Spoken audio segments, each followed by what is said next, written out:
Right, so let's see what we have today. If you have any videos, as you guys already know, if you have any videos that are interesting that you want me to react to, you can send them to the Telegram link that will be in the description. As long as they're not, career Islamophobes and not long videos, just like 2 minutes, 3 minutes, 1 minute, something around that. Please send it to the Telegram link and I will have a look at it. And if it's interesting, then I'm going to comment on it.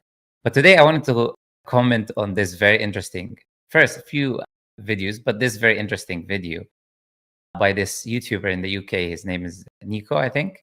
And he made a brilliant video about the Tommy Robinson kind of protest that happened in the UK, about immigration, about Islam, of course, as well. Right? So I wanted to react to it to show the people a little bit of his conversations with the people who were attending these protests. And let's comment on it from a Muslim perspective, because they talk about us, obviously. They talk about Muslims, and there is a huge amount of Muslims living in the UK. So let's see what these people who are protesting, what do they have to say about us as Muslims in the UK? Need to fuck off. Exactly, every single one of them. Every single fucking one of them. I think Islam should be banned. Oh, I agree with that. Now you're talking sense now. Islam should be fucking banned. Yeah. Oh, fuck off. Who? So now, okay, so this is the first thing now. What do we see here? We see this lovely lady, to say the least. She's saying that all Muslims need to respectfully I'm not going to repeat her because the video is going to be full of insults like this. But she says Islam should be banned. And I really want to understand what goes on in the mind of these people when they say such a statement. Imagine going to a Muslim, random Muslim in the street, and then he says Christianity should be banned or Hinduism should be banned. What does that even mean? How do you ban a religion? What's more of an idiotic statement is that? So, okay, how are you going to implement that? So you're going to go to the government now, and then the government is going to release Islam is banned. What does that even mean? Like, Islam is a religion. You have a scripture, the Quran, and you have the Hadith, the prophetic tradition. And then people will apply this religion in their life. Now, what do you mean it be banned? Do you mean to force the Muslims that are practicing their own religion and their own faith not to practice the religion and faith? Is that what you say? Or what do you mean? How do you, when you are entering the country, say, how many percent Islam are you before you enter the country? Oh, I'm 20% Islam, so we're gonna ban you from entering the country. So these are the minds of the people. Look, and they're saying these things like it doesn't matter. Like they're saying it like this, like they're drinking water, like they're not saying anything wrong. And these are the people that go to protests like this. Of course, it's organized by Tommy Robinson, which is not even his real name, as all of you already know. It's a fake name out of 20 other fake names. And this coward, he never ever agreed to any discussion with the Muslims. He just goes on other platforms, talks about Islam without any knowledge. I saw one post on Twitter that he made. Prophet Muhammad, he's trying to insult Prophet Muhammad and say Prophet Muhammad is a misogynist, which he doesn't even know what the word means. The word means to hate women. And then he lists a few things, and then the first thing he says, he married 4 wives. Of course, Prophet Muhammad married more than 4 wives. So the information, the basic information that a baby knows about Islam, he doesn't even know. And he's claimed to be an expert in Islam and wrote a book about it. But then he says Prophet Muhammad is a misogynist because he married multiple women. So Prophet Muhammad hates women, so he married more than one woman. What kind of logic is that? So that's the type of individual that goes and really organizes these types of rallies. And these are the type of individuals that attend. And he comes and he talks about Islam. And he says to the people, oh, there's no racism here. There's no Islamophobia. They are, falsely accusing us of that. And you see people like this talking about Muslims in that way. If this is not Islamophobia, I don't even know what Islamophobia is. If you say ban Islam, if all of them, if that is not Islamophobia, then I don't know. I think we should remove this word from the dictionary. Anyways, let's continue seeing some of these clips and what these people have to say. 900 mosques in Leicester. Oh, absolutely outrageous. And how many blacks are there in Leicester? Black people. Oh, yeah, as in what? Oh, yeah, that's the word. Sorry. Yeah. There's millions of them. I'm so glad that you're using the right terminology as well. No, I'm speechless, honestly. What can I say about what this guy's saying? I'm speechless. He first says there's 900 mosques in Leicester, and it's only 35 mosques in Leicester. This guy says there's 900 mosques in Leicester. Bro, what planet are you living on? And here's the problem. This is the type of misinformation these people are spreading. Then he asked him about black people, and then he instantly uses the N-word. Like, these people think it's cool to do that. He thinks now, oh, look how cool I am. Look how modern I am. You know, these are the type of people who are going to these protests. And again, they'll say, oh, they're falsely accusing us of being Islamophobes. They're falsely accusing us of being racist. But look at the language. Explicit. Look at the statements they're making. It's our streets and we're taking them back. No police fucking Muslims. Yeah. What was There are that? Muslims in the place. Are all of them Muslims? MPs are Muslims. They're all of them, every I one. don't want them in here. Oh, All they're... with the beers and going on and all that shit. And they're all fucking screaming. Are they? Yeah, I hate them all. You've just made a flipping discovery. They're all fucking Muslims. Fucking hate a lot of them, man. Oh, same, mate. I mean, I've got no problem with anyone. Yeah. I've got no problem with anyone. This man has cracked the code. So look at this person. Look at this person. He says, I've got no problem with anyone, right? I've got no issues with anyone. But if all of them, I mean, like, I look at this person with a big, huge belly walking with a beer, drinking alcohol. This is the typical dude that is walking in this protest. And if you look at around you in the camera, you see that most of them are like this. This is not just like a one-off situation. That this is what these people are in reality. And then he says, oh, all the Muslims or all the police officers in the UK, the Metropolitan Police or all the police officers in the UK are Muslims. What kind of nonsense is this?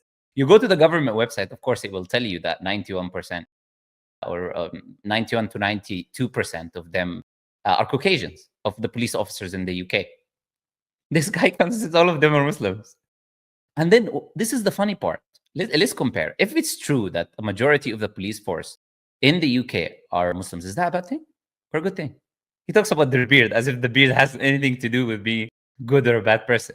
So, okay, if they are actually the overwhelming majority of the police force, is that a good, positive thing or is it a bad thing? It's a positive thing. That means they are productive people in the society, contributing to the safety of individuals and protection of them. And they're actually offering their lives.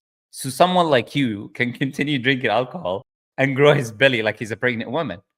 So those Muslims are in the police force, protecting people, saving them and risking their lives. And you're coming over here, effing all of them and complaining.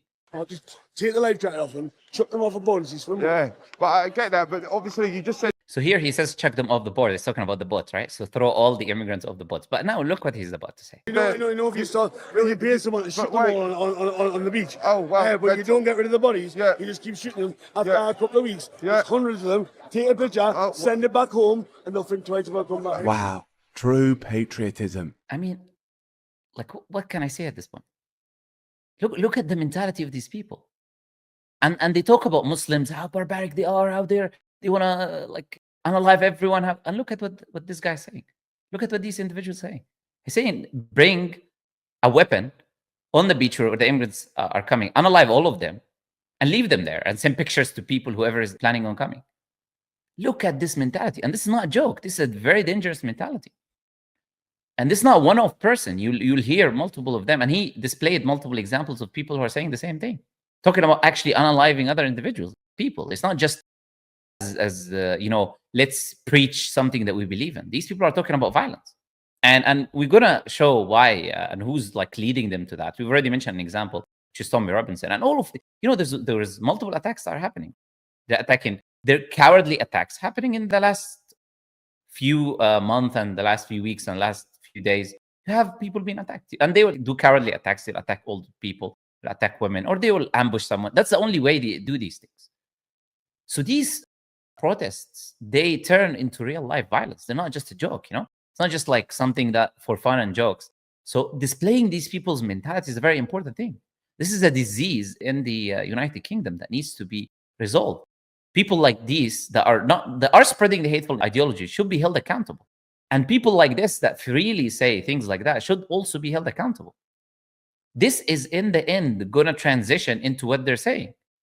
We're not at the point where we're saying, oh, this is going to turn into violence in the future. We're not at that point anymore. It's literally turning into violence. And you have individuals like this who explicitly tell you that they're going to do the violence. I mean, what else do you expect?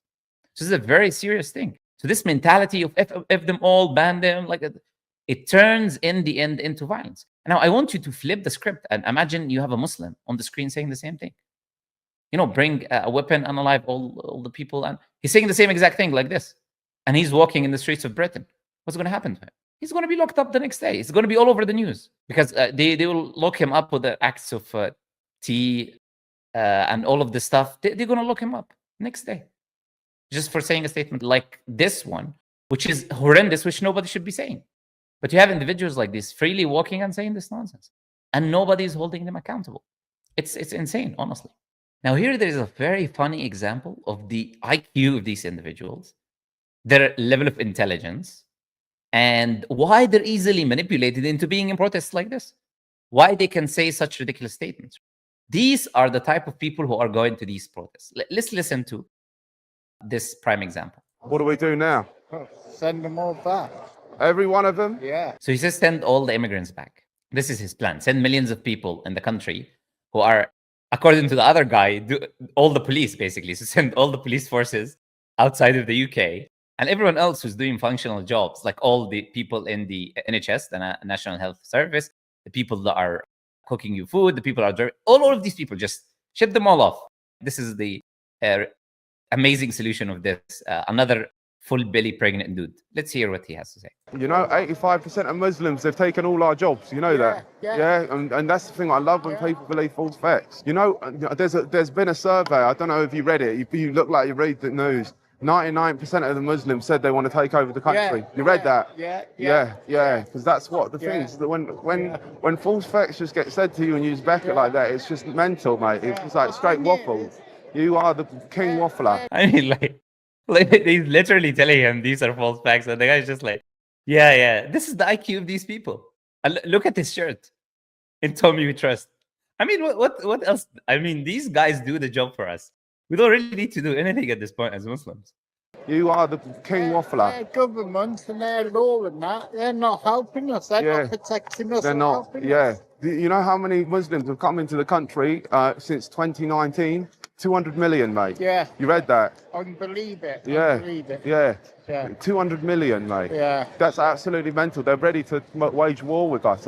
Did you read that one? Oh, yeah. It's insane. Like, I mean, honestly, it's mind-blowing. And this video is essential and brilliant. And I think everyone should watch it 100%. And big shout out to this YouTuber, because he's like showing people the IQ of these individuals. The guy doesn't even know the population of his country. He doesn't even know it's 69 million. And he's telling him 200 million came since 2019. So in 6 years, 200 million people came. And this guy's like, yeah, what? And this is the problem. This is why, like he says on his shirt, right? In Tommy We Trust. Tommy goes on the stage and he waffles and sends all of these false facts, facts in quotation marks, which he just made up on the spot. So he keeps waffling this nonsense, and people are like, yeah, you're right. And they're buying this narrative because this is their IQ. They can't even read. They can't even process information. It's insane. Anyways, let's look at one last clip. Oh, they call us racist for wanting all the blacks and the Muslims gone. I love bacon. I love black pudding. Bring on the full fucking English breakfast. I want bacon. Hot, sweetie bacon. Yeah. Fucking smoked bacon. That's what fucking mindless bacon. Yeah. Just give me bacon. So please, someone give this woman bacon, man, because at this point, like this is the gist of this entire protest, right? A woman wants bacon and some beer on the side. No, let's see. It's insane, honestly. I can't even. I can't even imagine people like this level of low IQ and ignorance. You can't even imagine it. It's insane. It's mind blowing. Can I ask you a question? Yeah. Yeah. What's your favourite immigrant? I've got a favourite immigrant. That's the right answer. What's your least favourite though? I've got one. Oh, Islam. Islam. Yeah, that's a good immigrant. If you're not Islam, fuck out the country. So he says, "What's your favorite immigrant?" And she says she doesn't know. And then he says, "Least favorite immigrant." She says Islam. Like Islam is an immigrant. And then she says, "If you're not Islam, then F of the country." What the heck does that even mean? What kind of people are these? Honestly, are these actually real human beings, or what the hell is that? And by the way, he asked someone else in the video, "What's your favorite immigrant?" And then he said an unalive immigrant. It's not a joke. What's your favorite immigrant? Good one. This type of rhetoric is so dangerous that I'm telling you, is being carried out with all of these recent incidents that are happening. So some action needs to take place. You cannot just allow people with this such dangerous mentality to continue. Every fucking pound, 76 pence out of every pound goes to Islamic hotels. How did you know all this stuff? Who teaches Because I you? watch everything. I'm very fucking knowledgeable. So wait, how many Muslims are there in the country? There's about 14,000. See, he asks her how many Muslims are in the country, and she says 14,000 Muslims. It's insane. They know nothing, basically. They don't know. They have no clue. They don't know. They don't even read the own stats of the country. You know, you have the UK census, which tells you the UK and Wales is 6.4%. I think it's the last census in the UK, the population of Muslims in the UK and Wales. They don't even read the stats. This is 14,000. And if they are 14,000, why are you complaining about them? There are hundreds of thousands of immigrants that are from Europe that are living in the Middle East. Millions.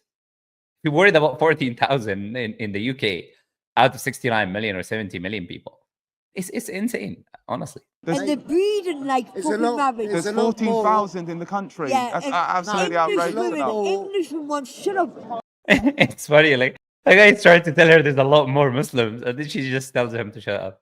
14,000 Yeah, Muslims do you here. know Katie Hopkins? But wait, there's 14,000 Anyways, Muslims in the anyways. country. You know, There's Islams. 14,000 Islams in the whole country.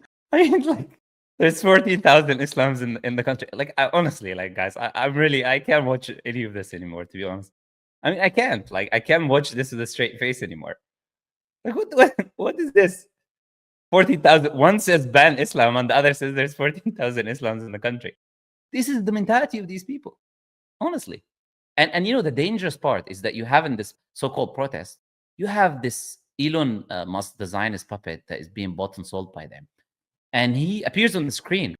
And listen to what he says, actually. Let me play what he says because it's very important. Some magical words. Violence is coming to you. You either fight back or you die. You either fight back or you die. Did you hear these words? Violence is coming to you. It's either you fight back or you die. Imagine this type of rhetoric being given. I'm not going to say to educated people, because if you're an educated person, then you understand this is a bunch of nonsense, because you can check the facts, you can check the incidents, attacks, anything that happens in the Metropolitan Police reports, and you can see if there's any violence that is coming to you. And you can track in the last 20, 30 years and who is doing the violence. But this guy goes to people like this who want to ban Islam and they want to eat bacon. And he gives them this ideology. And he tells them violence is coming to you and you fight back. He is promoting violence, clearly. And they said, like, there's 100,000 people that attended this, according to the Metropolitan Police. My advice is that as Muslims, you need to be careful. You need to defend yourself. You need to be together in communities, not far away from each other, but you need to be together. You need to support each other, protect one another. So what we need to do, because at this point, they are like promoting actual unaliving of people. Like, I mean, what can people do at this point? And this is exactly what they want. This is exactly the plan of the Zionist movement. What do they want? They want to turn the eyes away from Gaza and the genocide that is happening. So in America, they did what they did with the Kirk situation, so they can turn the left on the right, and they have all of these people, you know, unaliving each other and attacking each other and busy with one another. And they do the same thing in the UK. Focus on the immigrant, focus on the Muslims. And they think, you know what? If all the immigrants are gone, all our problems are going to be fixed. Or are they just a bunch of belly pregnant men drinking alcohol? And they think they're going to change the situation if the immigrants are not there, who are actually holding the country together, participating in NHS, participating in police force, participating in all of these things. So it's a very dangerous mentality. And like I said, it's very important that we are even more cautious as Muslims, and we need to fight back this nonsense.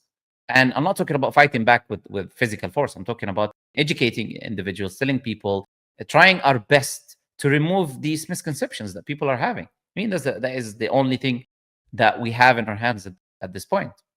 All right, so let's see what we have next. Is the Quran so divine that no one is able to replicate it? This is the concept known as i'jaz, or inimitability, in which the Quran's style is so unique, so unprecedented, that no one is able to make anything like the Quran. And although there are many apocryphal stories of people trying and failing, ultimately being amazed at its style, the Quran does admit there are people who are also unimpressed by its divine eloquence, such as in 831. قد سمعنا لو نشاء لقلنا مثل هذا إن هذا إلا أساطير الأولين. Of course, the Quran disagrees, but that's all that ever can be, because any discussion about i'jaz is going to be an opinion-fueled one, where... Now, so, this is the thing. This person starts by saying, can the Quran be replicated? And this is where this person is like falling into all of this, false premise. He starts with the false premise. And because he starts with the false premise, I'm sure he's going to end up with a faulty conclusion. And just because he learned how to read a little bit of Arabic, which clearly he doesn't understand, he thinks that now he's an expert on the topic and he's going to teach us and tell us. And he calls the Quran, we heard the verses of the Quran. If we wish, we will say something like it. This is only ancient fairy tales. So they're not referring there to the composition of the Quran. They're not referring to the composition of the Quran. They are referring to the stories within the Quran. And the person who said this, if you go to the tafsir and the exegesis of the Quran, you'll see that they will tell you that this is in reference to someone who's called Nadr ibn al-Harith. He used to go to Persia, and he used to hear Persian stories, and then he came to the people and says, oh, you heard the stories of Prophet Muhammad, because the Quran has stories about previous prophets. He says, I can do the same thing, I can tell you. And then he tells them stories that he heard in Persia. He's not there talking about the miraculous composition of the Quran and bringing a similar composition to it. And now where this person falls short, where his whole argument kind of falls short, and the false premise that he starts with as well, on top of that, is he says the Quran cannot be replicated. Replicating is bringing something that is the same word for word. The Quran doesn't tell you that. The Quran doesn't challenge you to copy it word for word. The Quran doesn't tell you to bring the same structure and give me the same structure with different words. The Quran doesn't tell you that. That's copying, my friend. That's plagiarism. The Quran doesn't tell you to plagiarize it. That's not a challenge. You can bring a 10-year-old child and they can plagiarize the Quran. What's so unique about that? The Quran tells you to imitate it. Imitating and replicating is not the same thing. Imitating is to take the model of the Quran as an example and simulate it and bring something like it. Not to copy it word for word. So you are starting with two false premises. The false premise about the replication, not imitation. And like I said, I'm sure you're going to continue that false premise and make many blunders. The second thing you're doing is you're referring to a verse in the Quran that talks about stories. But even if it doesn't talk about stories, even if it talks about actually imitating the Quran, then where is the imitation? Produces the imitation of the Quran. Giving value judgments to different texts, and those value judgments are based off of our own subjective experiences. And so what the style of the Quran is, if there even is one style over the 23 years it was made, and what it means to imitate that style are also going to be opinions. Is it the words? Is it the grammar? Is it the order of the words? Is it the rhetorical force? You'll find that it's a meaningless discussion based off of people's own subjective view. Now, of course, that is a bunch of nonsense, right? So you're asking, what is the challenge of the Quran? Go to someone who's educated, and he's going to teach you what the challenge of the Quran is. And he said, is it the words, is it the composition? It's all of that, of course. If I say, bring something like the Quran, imitate the Quran, then you have to look at the model of the Quran. So you investigate the Quran, you look at its usage, the words, the combination, you look at all of these things, and you take that as a model, and then you bring something like it. You simulate it, you bring something like it. Something unique of your own, not copying it, something like it. That is the challenge of the Quran. So what does that mean? In simple words for people like you, what does that mean? By the way, there are books written on that. And I mentioned the book before multiple times. It's called Al-Mu'jiza. إعادة قراءة الإعجاز اللغوي في القرآن الكريم. And it's available in the Arabic language that presents to you the objective methodology of what it means to imitate the challenge of the Quran.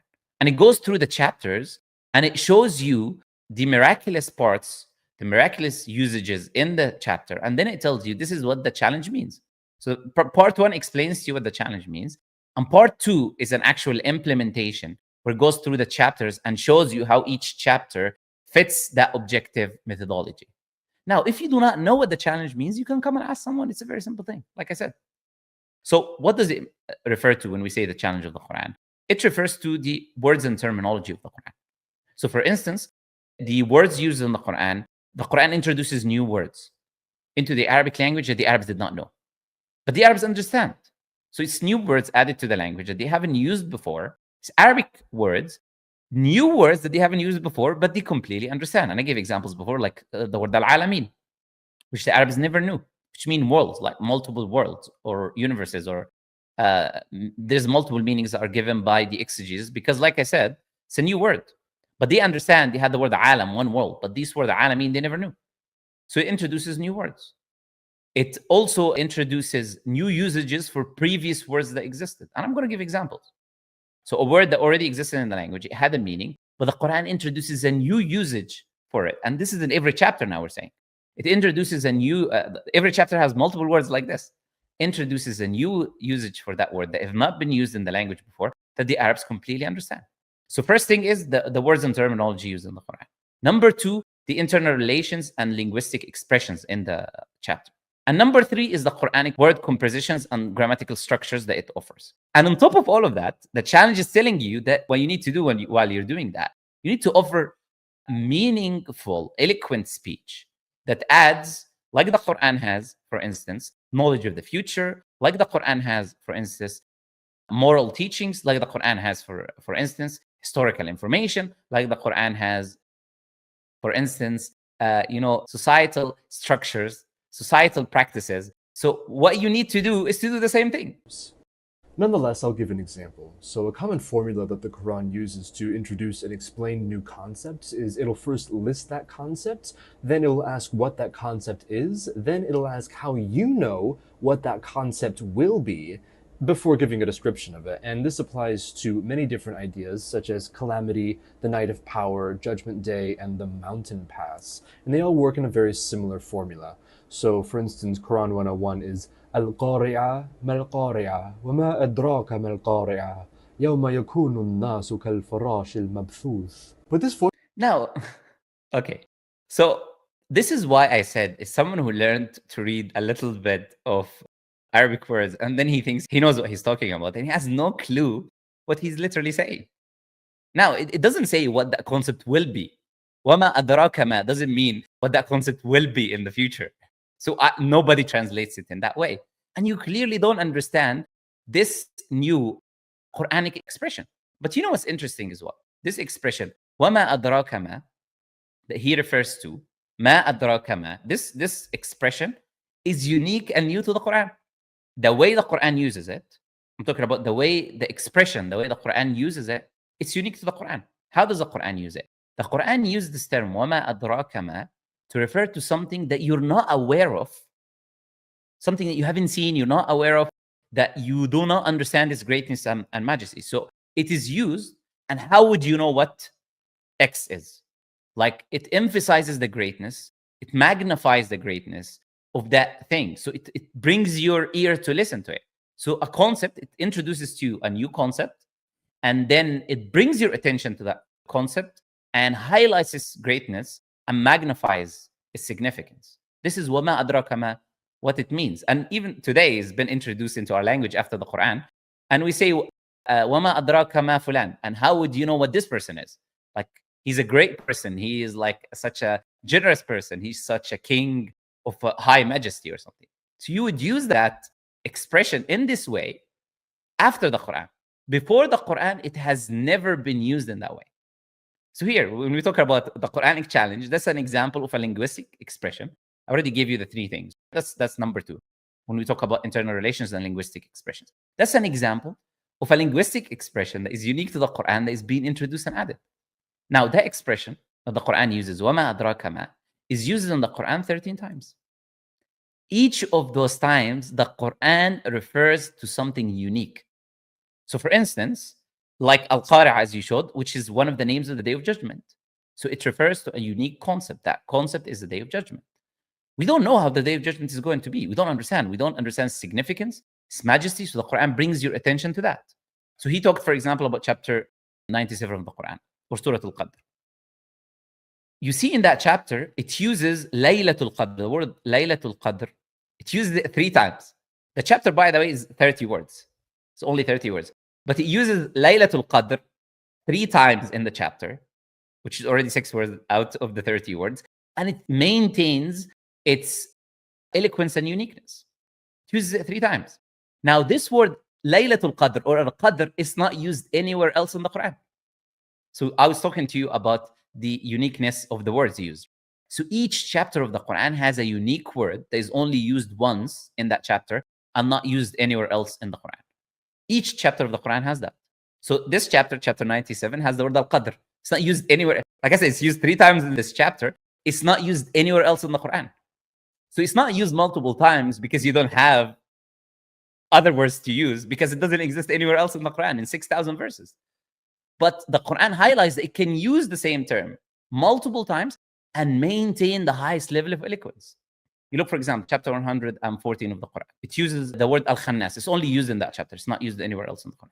Chapter 113, Al-Falaq. Chapter 112, As-Samad.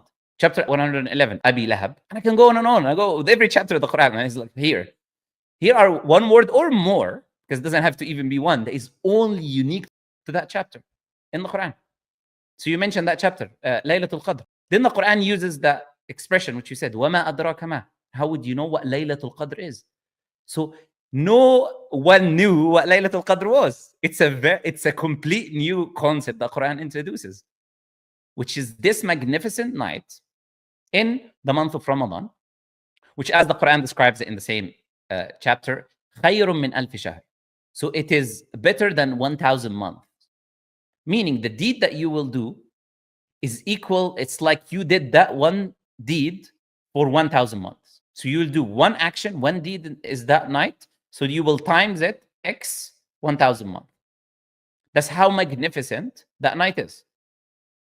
So Muslims usually, typically in Ramadan, try to do their best in this night so they can account or get the most amount of blessings and rewards as much as they can within that night, because it's a magnificent night. Then the Quran highlights how magnificent it is by the angels descending in that night. Another example, this word Al-Qadr. The Arabs always use this word Al-Qadr to mean the makana of someone, the stature of someone. But how the Quran introduces a complete new meaning now to this word Al-Qadr to mean judgment, the night of decree or night of judgment. So it adds a complete new meaning to the word Al-Qadr. And it links it to Qadr and Maqadir and writing the actions of the people. So it links it to judgment and accountability and the decree of the actions of people. Because in that night, the actions of the people of the entire year, the decree, is determined in that night. That's why it's the night of decree. So it became al-hukm there. So it became a decree instead of it was the stature of an individual. And it's clearly understood by the Arabs. So the Quran introduced a previous word, al-qadr, which means makana, that the Arabs knew to mean that. And the Quran introduces a complete new meaning. And then it links it to this new night that you've never known or heard about.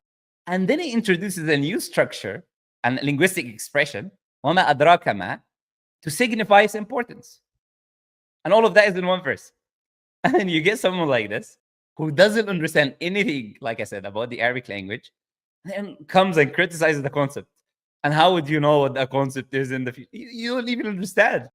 If you don't understand Arabic, you don't understand linguistic structures, then why are you talking, with all due respect? Like, you shouldn't be talking about any of these things. You're not educated enough. You don't understand. Now, for example, this chapter, يَوْمَ يَكُونُ النَّاسُ كَالْفَرَاشِ الْمَبْثُوثِ. And then you mistranslated the verse to flies, like flies coming out, or that's an incorrect description of what the Quran is saying. But now let me not only correct you for the translation, because al-farash, you can either say moth or butterflies, not flies. That's completely different. But I'm going to give you a miracle here in the Quran, in the verse that you quoted yourself. Why is that miracle in the Quran? Allah says in the Quran here, He gives an example, that the human beings will be resurrected on the Day of Judgment, and they will be like those butterflies when they burst out, when they come out, when they're spread out, when they come out, when they burst out. So the Quran gives the specific description. Now, why does it give the specific description? Where is the miraculous usage? Why does it say this and doesn't say anything else? Now, let me explain something to you. Let me blow your mind, as they say, with the uniqueness of the Quran. So, you know how a butterfly or a moth forms, we have a caterpillar, and then that caterpillar goes into a cocoon. And then we have a butterfly coming out. But what happens really in that stage when it moves from a caterpillar into a butterfly? What happens? We have the caterpillar wrapping that cocoon or having that cocoon around itself. Then do you know what happens?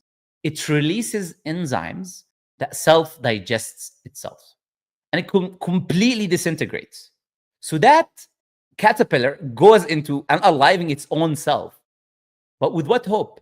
With the hope that is gonna come out as something beautiful, as a butterfly. It's gonna come out as something that is able to fly. It's gonna come out as something which is better, that is gonna be in the skies and the heavens. So it goes into this stage of completely disintegrating by releasing enzymes, self-digesting enzymes. And it only leaves a few specialized cells that then bring about the butterfly or the moth coming out. So that is a description now. It's a description of something that goes into a state, into a grave, into a casket of its own. And then when it goes into that grave or casket of its own and dies, it comes out again after completely disintegrating by releasing these self-destructive enzymes and leaving only a few specialized cells. Why does the Quran use that description for a human being? Because that same exact thing happens to the human being. Look at this miraculous description. Look at this Quran that you try to come and talk about with complete ignorance. So the human being, what happens when the human being goes to the grave? We do the same exact thing. We are going to the grave, and the Quran is saying we are going to resurrect again. Now the human being goes to the grave, and the body releases enzymes that are self-digesting. It's the same exact thing. But it doesn't digest everything. It leaves the coccyx of the human being. The coccyx has the DNA, cell remains of the human beings. Remember, we said after the caterpillar completely disintegrates, it leaves these few specialized cells. The same thing is for the human being here. The Prophet ﷺ, and listen to this, 1,400 years ago, told us that the son of Adam, he will be eaten by the dirt in the grave. Everything will eat the son of Adam, except ujb al-dhanab, referring now to that coccyx. Now, that coccyx is not eaten by this process of self-digestion, which happens. So that self-digestion happens, but it doesn't eat the coccyx. The Prophet said, from that coccyx, the human being is created, and it will be resurrected back from that coccyx that has the unique DNA of the person. So Allah will resurrect us using that. You see this magnificent description? Now, we know the coccyx, by the way. We know first that when the human being is born, there's a primitive streak. And then that becomes the caudal eminence. And then that becomes the coccyx. So the DNA of the primitive streak turns into the coccyx in the human being in the end. This is why the coccyx has the human DNA. And the Prophet told us that the human is created from that.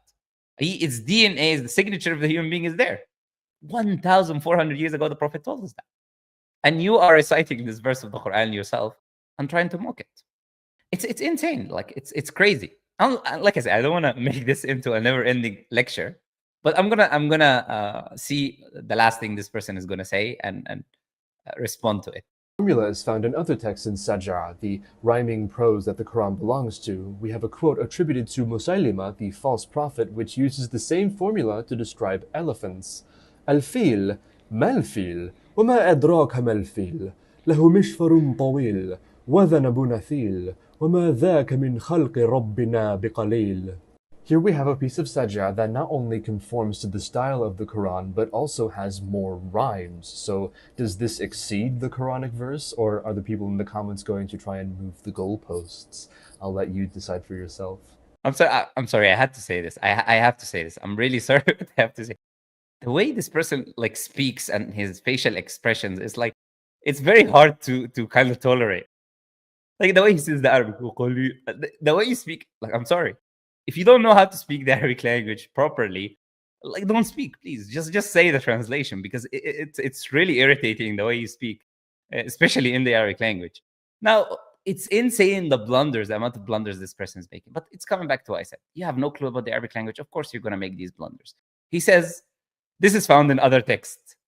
It's not found in other texts. Musaylima, who was alive at the time of the Prophet ﷺ, copies it from the Quran. So when you copy something, look at the play with the words. Look at the sneak play of words that he tries to do, saying, oh, this is found in other texts, like it was found previous in the Quran or something. No, Musaylima copies the Quran because he was a liar at the time of the Prophet ﷺ, the false prophet, as he says. I'm going to tell you a funny story about him. But this guy comes, copies the style of the Quran. In this case, he copies the linguistic expression that we said is unique to the Quran and tries to use it. But the funny thing is this, Musaylima, everyone laughed at him. Everyone laughed at him because they knew he was a liar. He was called Musaylim al-Kadhab, Musaylima the liar. Even the Arabs, they have a term that you say, you are akdhabu min Musaylima. You are more liar than Musaylima. You use him as an example of lying. This guy was a liar. And he died, by the way, in a battle against the first caliphate of Islam, Abu Bakr as-Siddiq. In the following years, there are exactly following years after the Prophet Muhammad, he died killed as a liar. And he was a liar and people didn't believe him. Why did nobody go and say, okay, we're going to follow Musaylim al-Kadhab? Because we all laughed at the nonsense that he brought. He himself knew how ridiculous what he presented was. And that's why nobody followed him. And again, this guy makes another blunder and he says other text of sajah. The Quran is not sajah. You ignoramus. The Quran is not sajah. You have sajah, and then you have poetry, because he talks about the rhymes, and he clearly doesn't understand the distinction between things. Sajah, and then you have poetry. Poetry follows patterns of rhymes, and it has different seas. Right? Seas of rhymes, like al-Bahr al-Tawil, al-Arid, and all of these different seas of rhymes and pattern of rhymes. If you say poetry, they have to fit into one of these 16 rhymes. Now, the Quran can have rhymes, but it doesn't fit into any of these 16 C's, so it's not poetry. And at the same time, it's not sajah, which is just speech without rhymes. The Quran is its own unique category of speech.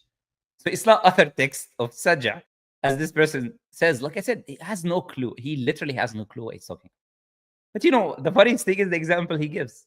Remember what I told you about this, وَمَا أَدْرَاكَ مَا? The expression is used for something new that nobody heard before. Something magnificent, something new that you want to bring attention to. And then he goes on about the elephant. وَمَا أَدْرَاكَ مَا الْإِلَفَنْتِ, you know? And how would you know what the elephant is? I know what the elephant is. I've seen the elephant. Oh, it has a long nose and a small tail. You don't say, really? Thank you for this amazing piece of information. That's why people laughed at Musaylima, because he brought this nonsense. He copied, he didn't imitate, he copied the exact linguistic expression used in the Quran. And then he goes on, after copying the expression in the Quran, he doesn't even use it properly by bringing in an example of something that is magnificent or you should bring attention to that people don't know. Because he can't. He just brings the elephant, something that every human being knows. That's why people laughed at people like Musaylima. And you bring these guys like, he's like, oh, I brought something amazing that nobody has heard before. You know, Musaylima was a very funny guy. Even the people with him, they knew he was a liar. You know, he sent a letter to the Prophet Muhammad ﷺ, because like I said, he was alive at the time of the Prophet ﷺ, and he claimed to be a prophet at the same time. Then he sent a letter to the Prophet ﷺ. He said, from Musaylima, the messenger of Allah. Then he said, إِنِّي قَدْ أُشْرِكْتُ فِي الْأَمْرِ مَعَكَ. I'm now your partner in this issue, you know? You're a messenger, I'm a messenger. All like, you know, you're all partners. It's hilarious what this guy was doing. وَإِنَّ لَنَا نَصْفُ الْأَرْضِ. You know, we have half of the land, and Quraysh has half of the land. ولكن قريش قوم يعتدون. But Quraysh, you know, their transgression. They're doing transgression and taking more land than us. Well, this comedy skit kind of a guy sending a message to the Prophet ﷺ saying, look, we're all me and you are both messengers. Let's split the land, half for you and half for me. Then the Prophet Muhammad ﷺ, he responded by saying, إِنَّ الْأَرْضَ لِلَّهِ يُورِثُهَا مَنْ يَشَاءُ وَالْعَاقِبَةُ لِلْمُتَّقِينَ. That the land belongs to God, and he inherits it, or he gives it to whom he wills. And the end result will be for the pious people. This is how a messenger of God speaks. Not Musaylim al-Kadhab. And in the end, I'm going to say, you are akdhabu min Musaylima. Like the Arabic expression goes, you are a bigger liar than Musaylima. And here goes your ridiculous challenge against the Quran.